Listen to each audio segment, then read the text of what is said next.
Basing Flames of War is a great way to try out a few different techniques.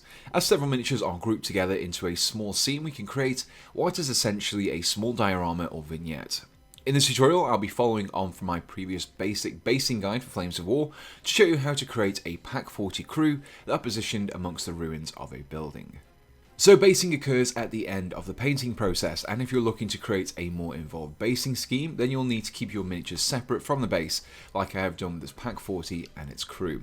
You may also notice that I've primed the base with a primer already. This will allow our layer paint layers to stick to the base properly. Knowing where our crew is going to be is pretty simple because we already have the holes defined for them. However, we need to know exactly where our Pack 40 will be positioned. This is to ensure that we don't place rubble in a way that will prevent the gun from being glued to the base once we're done. The easiest way to fix this is to place the gun onto the base where you want to position it. Then, using a pencil, mark out the contact points where your gun will be glued to the base. This will inform us that we shouldn't place any large rubble objects between these contact points. The first step in decorating our base is to create some piles of rubble. Now there are a whole heap of materials you can use to create this, such as gravel, bits of cut up sprue, or specially made plaster bricks. However, this particular base I'll be using some cork chunks. The reason I'm using these is because they're cheap to get a hold of, they're lightweight which makes them easier to work with, and the irregular shapes make them great for rubble. To fix these into place, I'll be using some white glue, but any PVA based or similar adhesive can be used for this. I'll be applying this glue to a few areas around the base in random chunks, making sure not to accidentally overspill into the holes or the areas between the markings we made earlier.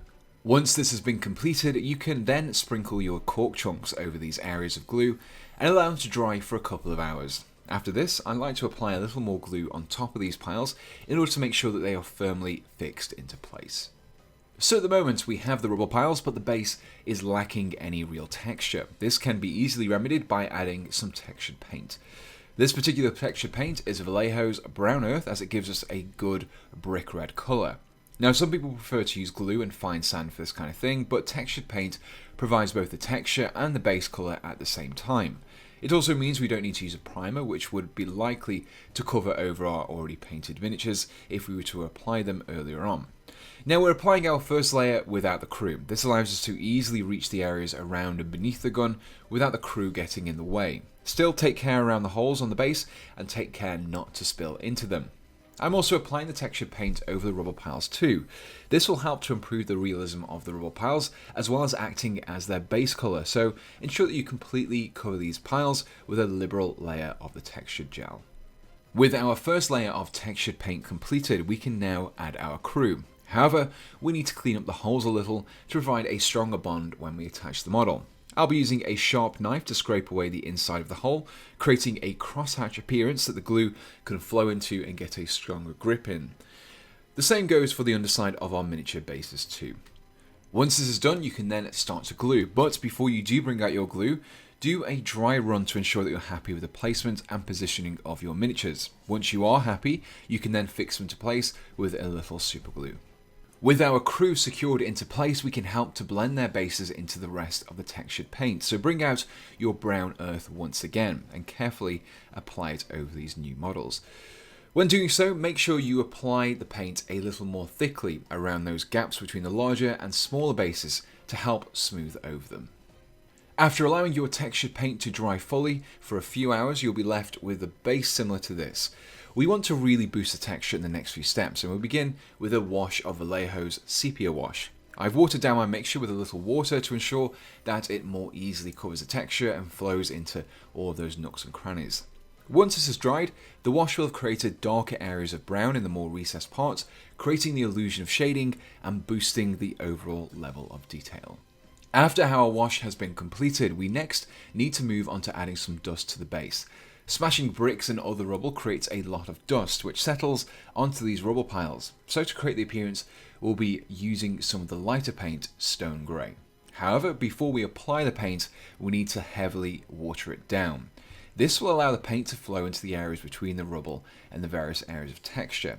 Begin by applying small patches of the mixture, rinsing out your brush, and then using this damp brush to spread the paint around, feathering it out into the orangey browns. Doing this will create a more realistic variation and transitions in the colour. Using the same mixture and technique, target the wash into some of the nooks and crannies between the bricks in the rubble pile to complete the effect. With our stone grey layer dried, we are left with a dusty, rubble-strewn base, but we're not quite done yet. The final step is to boost the level of texture on the base and to add a little more colour variation. To do this, we'll be using some dry brushing to apply some light brown. Dry brushing involves loading up a fairly large brush with some paint and removing some of the excess onto a tissue or piece of paper until only a small amount of paint remains in the bristles. With your dry brush ready, drag it across the whole base. The paint will start to accumulate onto those raised areas created by the textured paint. As you can see, this is a very quick and easy step to perform. To finish off the painting, you can then clean up the edge of the base with a layer of German Camo medium brown. The final step in building your base is to attach your gun to the base with a little super glue. Providing you followed your pencil markings, your gun should fit nicely into place, but you can use a knife to clear the contact points if you're struggling to fit the gun into place.